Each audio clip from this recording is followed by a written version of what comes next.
સપ્તરંગી રંગ મિશ્રણ બનાવો. 3 ઓવરલેપિંગ વિન્ડો સાથેની એક કાર્ડશીટ લો. વિન્ડોની આસપાસ ગ્લુ લગાવો. તેમની આસપાસ પારદર્શક રંગીન કાગળ લગાવો. હવે તમે તેને બહાર લઈ જઈ શકો છો. તમે પીળા પર વાદળી બંધ કરશો તો લીલો રંગ દેખાશે.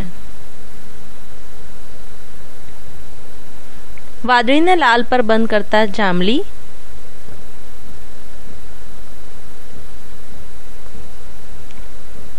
અને છેવટે લાલને પીળા પર બંધ કરતા નારંગી રંગ દેખાશે.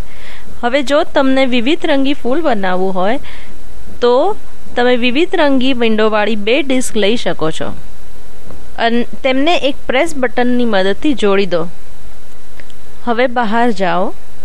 હવે એક ડિસ્કને પકડી રાખીને બીજાને ઘુમાવો. તમને સુંદર વિવિધ રંગી ફૂલ જોવા મળશે.